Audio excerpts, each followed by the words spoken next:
Oh, hi. I didn't see you there. Welcome back. Come in. Take a seat. Welcome. Get comfortable. And so we meet again, unfortunately, as the second year of this war comes to an end. And what an eventful year it has been, filled with plot twists and dramatic turns that even the best Hollywood movies couldn't match. But that's when I come in. Together, we are going to dive into this year in a war that I must emphasize has seen 500,000 dead. 500,000 dead. This is not fiction. This is not a story. This is real life.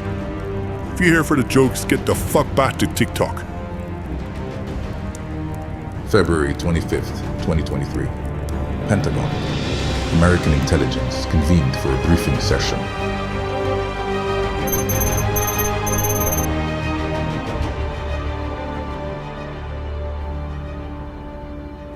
Gentlemen, as we enter the second year of this ongoing conflict, we have seen extraordinary shifts in the Russian strategy. Since it became clear that the Ukrainian government would not fall, they've redirected their efforts from a broader focus on Ukraine to the specific industrial region of Donbass, a more attainable objective. Bakhmut has emerged as their latest target, a city with a pre-war population of approximately 70,000. As you can see, the only population remaining now are the soldiers. Fighting has started all the way back in August 2022. Since then, there's been a constant back and forth between Russian and Ukrainian forces, resulting in significant losses on both sides. We're talking about 800 casualties a day sometimes, earning Bakhmut the ominous nickname of Meat Grinder. What in God's name justifies sacrificing this many soldiers for such a small city? It's a crucial logistics hub in Donbass, sir. Capturing Bakhmut is essential I think I'm gonna be sick. Change the fucking slide, man. Oh, Jesus. shit. Sorry. Capturing Bakhmut is essential for the Russian army's move on further regions, as is expected from them. And what is the situation right now? Starting November 2022, sir, Russian units launched an offensive, gradually breaking through Ukrainian defenses. Although, as we speak, Russian armed forces are slowly withdrawing from the city to be redeployed to other strategic points. Wait, but if they're being redeployed, who the fuck's fighting the Ukrainians then? A private military company. Or in other words, mercenaries, who go by the name of Wagner, sir.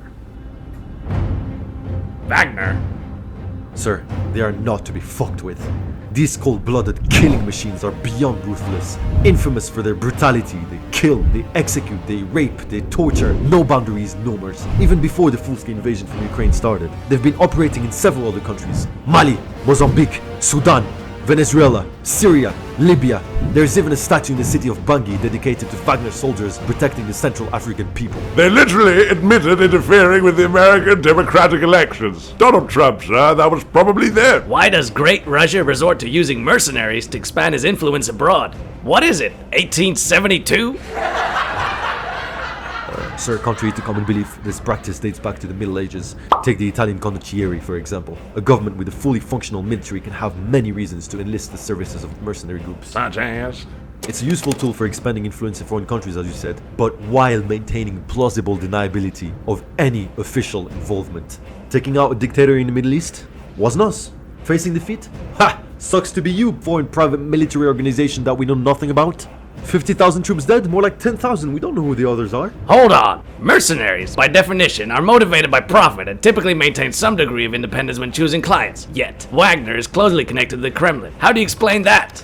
Good point, sir, and well, this is where things get complicated. Defining Wagner is extremely difficult because up until recently, the organization existed without any formal registration and operated as a complex network involving troll factories and military units with connections to the Kremlin, deliberately shrouded in secrecy. And what about now?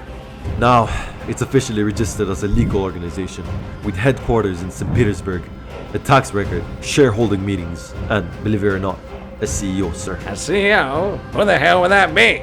Is their senior and perhaps most respected figure. A man that does not fear death nor God. A man named Yevgeny Prigozhin. Dear God, look at his eyes. Look at him. This guy has no military background, so his appointment as the leader of Wagner has probably been due to his business acumen, close ties with Putin, and commercial links with the Kremlin. See, the thing is, he's recently become more vocal on Russian social media, Telegram, denouncing the weak and poorly organized military leadership, namely Ministry of Defense Sergei Shoigu and Chief of Staff Valery Gerasimov. He's making Russia's invasion of Ukraine a personal matter. He is an insubordinate, out-of-control freak, which makes him all the more dangerous.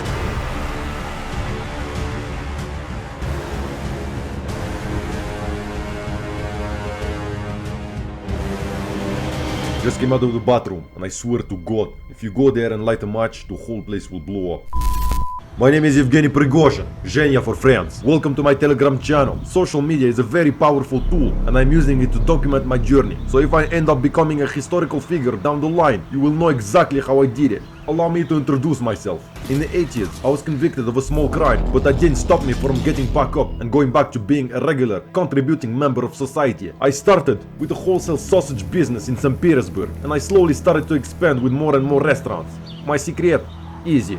I viewed restaurants as real estate rather than simple food places. Take shitty American McDonald's for example. They own the land and property on which their fast food operates, not the disgusting processed meat you stuff your mouth with after a night out. They are a real estate company, not food chain. My restaurants were tasty because I'm a classy man with high standards. I still recall the day Putin swung by for a meal. He enjoyed it so much that he handed me the responsibility of catering for his foreign guests and diplomatic visits, giving me the nickname Putin's chef. From 2000 onward, chances are every president, king or queen you can name has had the honor to taste la creme de la creme. Tradition, class, and attention to every little detail. Those are the ingredients for a successful state launch, because diplomacy is also done through the taste buds. In parallel, I also cater to state-run schools and Russian military bases, albeit not with the same quality. Then one day it hit me, why not have my own private army? So I decided to invest in ultra-nationalist incels, some on the battlefield for the stark primitive war, others behind the computer for the more drawn-out, sneaky, invisible opinion war. We soon became indispensable for the Kremlin. We get shit done. Send us to Africa to take over from the French. Please, walk in the safari park. I replaced them once as culinary world leader. Now watch me spice up their influence abroad. But you see, that's exactly the problem. My troops often executed full operations with minimal to no Russian army intervention. High officials, I don't even want to give them the honor to pronounce their names. Let's just call them Suka and Balyat. They perceived me as a threat, and so have been increasingly unwilling to properly support us. I don't know why they see me as a threat. I'm a regular guy. I wake up, I take a shit, I eat breakfast, and then I get out of bed to start my day. I'll tell you what they're most scared of. They're scared of my past. I come from the bottom, from the hood, from the ghetto. My real mother is a threat. If I were in charge, Kiev would have been taken even before giving the order. I would have captured Zelensky, made him run like a little rabbit before swiftly executing him. And I wouldn't have stopped at Kiev, Paris, London, gone. Look, London is not the capital of Great Britain anymore.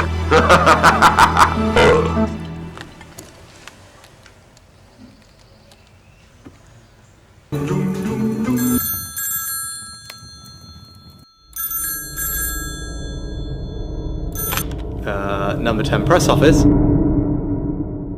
Harry, you've got the wrong number. Motherfucker! The third time this week. Vladimir Alexandrovich, if he didn't pick up the 15th call, it's very unlikely he will accept the next one. This Boris used to come all the way here. Well, this fuckboy wouldn't even pick up the phone. You are late for your 10 a.m. meeting, by the way. Oh shit. Okay, thanks, sir. And then he said he would execute me. This guy is freaking me the fuck out. Guys, we really need to address our counter-offensive topic. Our most pressing need right now is additional military aid from the United States and Europe. More particularly, anti-aircraft defenses capable of protecting our forces against air attacks. Because Russia has started using drones purchased from Iran. These little pieces of shit are almost homemade. Only cost $10,000 to make and can destroy a whole power plant.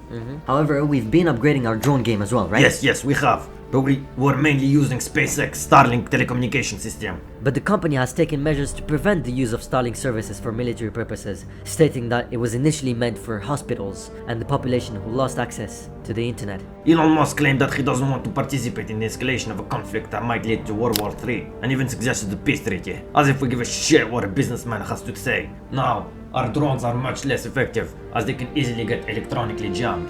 It's crazy how warfare changes before our eyes. Yeah, but what's pissing me off is that we are the ones who are experiencing it. The impact of modern technology, data analysis combined with a little bit of AI, means that there is nowhere to hide on the battlefield anymore. It means that concentrating to attack is suicidal. It means that, all things being equal, the defense is stronger than the attack. And the Russians know it. This is why they are building extensive defense line. Whoever is doing the attacking is taking very high casualties. Colonel Fyodorovich, remember the Fabian strategy from the first video? No, I didn't watch it. And you? These bastards are doing the same to us now. They are. They pulled out the Uno reverse card. Okay, next. So on one hand, we're not ready yet to push with enough force, but on the other hand, the more we wait, the more time we give the Russians to dig in the defensive lines. Yes, this is basically the dilemma we are facing right now. Or we could also not go wrong. Mikhail Podolyak, are you suggesting we shouldn't strike back? Would you like to develop on this? I'd rather talk to you about it alone, if you don't mind. Okay, let's go. I need to grab lunch anyway. Okay. Listen, I just want to remain realistic. This really is our last chance to change the situation in our favor. We must be successful to continue getting supported Hey, what's by up? the West. So we should wait for Western support before attacking? No, because not doing anything will discourage them from helping us, and we might even lose them if the counteroffensive does not achieve any meaningful So we should results. attack now, full force. Also not a good idea, because it is unlikely that we will break through their defenses. Do you see where I'm coming from? No. Either we attack now and very likely fail, or we wait for the right moment, but giving the Russians more time to fortify. Trust me, the outcomes of both options won't be a So surprise. what are you suggesting then, Podolyak? As harsh as this may sound, my idea is that we should at least consider Elon Musk's peace proposal. That's the worst idea I've ever fucking heard. Peter.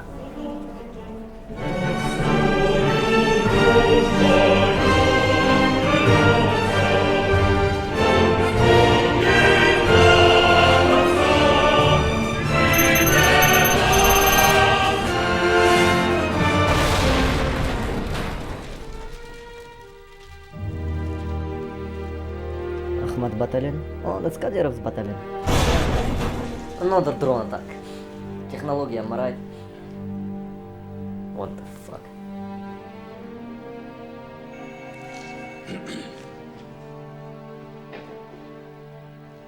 Da. Volodya, it's me. Oh, hi, Zhenya. Did you see the latest issue from the Ministry of Defense? Hi, first of all, yes, I have it here. Don't you think it's scandalous? All subdivisions and independent army groups merging under their command into one big army. Do you know what this means? Yeah, they want to increase effectiveness in the army. Ha! Effectiveness. Look, we're about to take Bakhmut, but my boys are lacking ammo. Please speak to your two gigolos about it. We're lacking ammo. I don't know how else to say it. Listen, they told me that they sent you as much ammo as any other battalion, and that you are only hoarding it to create tension. Please tell me this dude douche. dumpsters didn't say that. Why do you keep addressing them with such nasty words? Just If I- say their names, it's faster.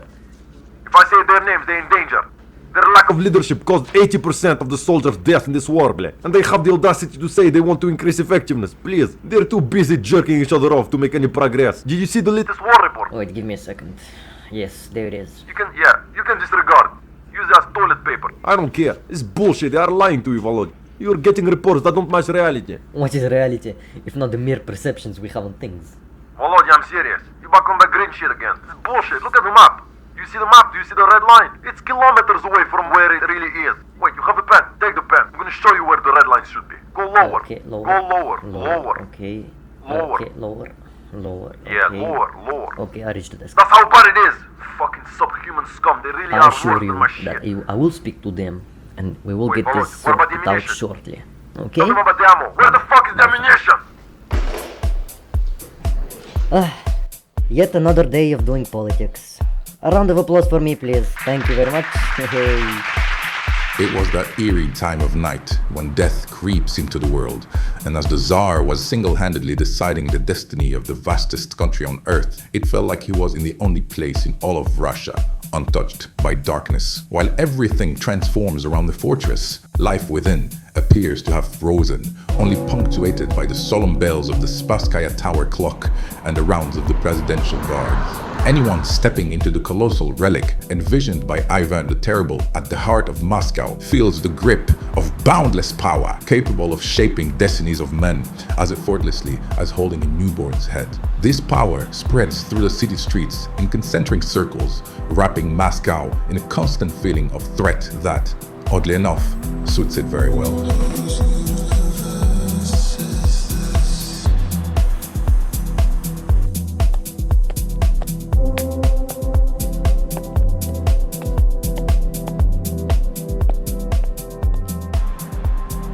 One might wonder what is going on inside Putin's head. You scared the shit out of me. Don't mind if I join? Not at all. It's not every day that a Western man is open to dialogue with me. If you know the enemy and you know yourself, you need not fear the result of 100 battles. The art of war. Xi Jinping. Yeah, Xi Jinping? You high, mate? Yeah. You want some? Give me that shit. Do you usually go for a walk at night? Yes. It's the only time I can get some fresh air. Go for a stroll around Moscow in peace and quiet without getting recognized. Helps me relax. Hey, I saw some smoke coming from the Kremlin earlier. Where? What was that? Yeah, you can still see it. There? That was Ukraine just testing out their new toys. Drones? Yeah, fucking flying bombs. My The God. epitome of human brilliance and inventive creativity. They call it the dronization of war. You know, it reminds me of World War I, where mechanization was the most significant challenge, when you had an edge if you had tanks, radio equipment, etc., etc. Same today, only with drones and artificial intelligence. It's crazy. In the end, however, the truth, never recognized, is that World War I was not won on the battlefield. It was won after the collapse of the German economy, the political system. So the only way you guys are going to win this war is if the Russian political system collapses. You say it with a lot of confidence for the president of the most sanctioned country in history. Okay, so how do you explain the 3.65% growth year on year? The strongest in Europe. It's from military expenditures. It's an The economy of strongest, war. You don't agree? Yeah, but Okay, let me rephrase it. If you break a window and pay someone $50 to replace it, you've effectively increased the GDP by $50 and also created a new job. But this is not real economic prosperity, is it? okay, but Okay, let let me me ask you this. rephrase it. But where do you think this $50 come from? I don't Take a know. guess. Stolen international aid? I don't know. Public deficit? Inexistent. We don't own any debt. Oh, I don't know then. From this, Gas, of course. you know, countries that live off imports or tourism, they are way more at risk of sanctions. Not us. We are a petrostate. And with 30% of the total natural gas stashed in the Arctic, we've got a good thing going. You would be surprised to see the long list of countries that jumped like hawks on our discounted gas. And that includes Europe, by the way. Europe still buys gas from you? Absolutely. But at a higher price now, because they have to go through a middleman. See, the current sanctions, they focused on directly sold Russian oil. But once it's passed along, the next buyer can pretty much do what they want with it, and sell it as their own if they want. And that way they find a loophole in their own sanctions. I always found the Europeans quite hypocritical in their diplomacy. But to be honest, do they have any other choice but hypocrisy, my friend? Energy is a resource an economy cannot be lacking without suffering instantly. You need energy for heating, lighting roads and hospitals, powering buildings. You need energy to fuel industrialization, which in turn will fuel growth. Increase energy prices and you have inflation. You know what I'm saying? And looking ahead, with the big data revolution, clouding, blockchain, all these advancements, they demand a ton of energy. Technology. Fun fact, you know GPS, microwaves, or even the internet, all thanks to war. Shows how human ingenuity kicks in when they rival. Whoa, I think it's a bit narrow. There is way more innovation when companies are battling not enemies, but other companies for the same consumer dollar. Of course, they try to make people's lives better. They don't try to figure out how to fuck each other up. Says the guy who started a war. Блять. I didn't start this war. The West did. Yeah, shut your bitch ass up. On October 8, 2022, my phone rang. I answered. I was ordered to help the Russian army to get its shit together. When the opportunity to serve comes along, you cannot question the moment, only your willingness. Rishi Sunak. I took my boys, we went to Bakhmut, witnessed the Russian army's complete incompetence, and we took over. Fast forward to today, May 20, 2023, 224 days later, we've taken the whole city, house by house. Yes, sir. Not a single motherfucker can claim we missed even a tiny piece of pavement. I could bitch about how we captured Bakhmut for ages, but it wouldn't matter. We had a job, and like always we did it. Veni, vidi, vici, yopta. We didn't just fight the enemy, we fought with the Russian bureaucracy. Shout out to our two favorite cunt goblins bureaucrats. You know who you are, with or without your ammunition. We got the job done. Take note. When you report to the Allfather, mention Wagner and only Wagner, no one else, despite what the state-run propaganda says. We did it solo. Ex-army guys, renegades, and former inmates fought together, defending their homeland under one banner. You did well, boys. In 2 hours we take off. Now we hand over to the army. We go back home, lick our wounds, catch some rest, and if the motherland calls, we'll be there. Peace out.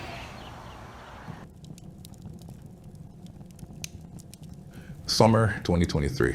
Ah, summer, my friend. Those days stretching out, the air enveloping you with a warm hug. Summer's always been my favorite. I just love rediscovering the blissful innocence of chatting with friends on an outdoor terrace, beer in hand. What the fuck? Oh, hey, how dare you interrupt me, rude boy? So you have chosen violence, da? Frontal direct assault against me, da? You attack my base and my I boys! have no idea what's going on. Look at them! Еще кровь свежая! What the fuck are you talking about? Shut up, Nelson Mandela. I'm speaking to the two wank stains who cut off my ammo, who expect me to pledge allegiance to them, who placed landmines on our way out of Bakhmut, and now you attack our base! Listen to me carefully, you greasy sack of fucknuts. Blinded by your power, sitting on your golden chairs, sending millions to die in your rich man's war, poor man's fight, Greek tragedy, like pieces of meat. You attacked a sovereign country under false pretenses. Fucking liars. You invaded for your own interest, to enrich you and your elite friends. Our sacred war has turned into a power orgy, a competition of who has the biggest schlong. Shoigu! Gerasimov! Get your eyes off the microscope and look at me. Someone needs to be held accountable for the lives of my boys. You will be. It's you. I'm coming for you, baby. In Moscow. Vivid was the oligarch boss. As he first arrived in the city of Rostov-on-Don, he started his march of justice on Moscow, hoping to rally to his cause as many army officials as he could on his way to the capital. Panic swept through the Kremlin as Vladimir Putin grappled with the audacity of this move.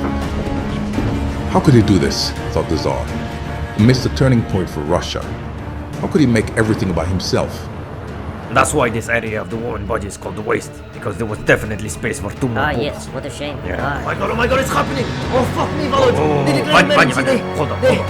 Ah, sorry, my bad. Give me a second. Take your time. Hurry up. Come on, hurry up. Drink your coffee. What's going on? Who is they? What happened? Let me catch my breath. Oh my god, you fat fuck. Let me explain. Yes, Since this morning, They declared state of emergency. Who is they? The Russians, they cut off Moscow completely. Moscow closed. No one gets in. Especially you. Wait, what? Putin is He's being escorted as we speak. Where to? To his secret bunker? Yes. Thank God. They are emptying everything, getting rid of stuff, getting rid of every last object that might be poisoned or contain a camera installed where he was gone. I don't know. He's going to be left with 4 walls and a bed at the end. He's going crazy. And the mutiny was the last straw. Mutiny? You couldn't start with that earlier. Who's rebelling? That guy. Who? The guy with the camera and his troops. The guns. Nah. Prigozhin. Prigozhin? Yes, and his troops. Okay, that's good. How many are they? So many. How many? So Oh my many. god, just give me a number. 25,000. 25. Tranquilizer. No, thank you very much. I'm very calm. You wanted your signal for the counteroffensive. There it is. And back to his fortress of solitude he goes. Oh, fuck me, now is really not the time, man. They say the only thing you can't forgive is treason. But aren't you a devoted follower of Stoicism? You know, the philosophy that suggests one should remain unaffected by such matters. Being affected is one thing. I'm not. But it doesn't mean I won't react to it. Prigozhin really deems himself invincible thanks to all the notoriety he has received through social media. He's about to be exposed to reality real soon. Are you sure you aren't affected? You sure are driving fast for a supposedly calm man. I just find it very hard not to be irritated by your constant rant. Now is the time for silence. Put on the radio and be quiet. Quiet! You know I can't. Why can't you just be quiet? Because I'm in your head. Silly. Wagner forces continued to move north, and as the world braced for the Battle of Moscow, Prigozhin received a phone call from an unexpected character. How about we all relax, put down the weapons, and gather around the table with ice-cold beer, Comrade Prigozhin? Sash, they left me no choice. It was either this or go back to being nothing. They left me no choice. Zhenya, you lost, buddy. Matter of fact, you lost before even starting. Take this last opportunity to save yourself and your troops. You will lose all your popularity, but you won't go down in history as a traitor who betrayed the motherland in wartime. Tell your men to drop their weapons, go home, make love to their wives. Come to me in Belarus, spend some time here. Call it self-exile. Fine. Put the beer in the fridge for when I get there. They will be colder than your wife's feet in bed. Oh, fuck, that's pretty cold. What can I say? I'm just very good at handling conflict. They used to call me the diplomat. Too bad the only time I failed was with my own marriage.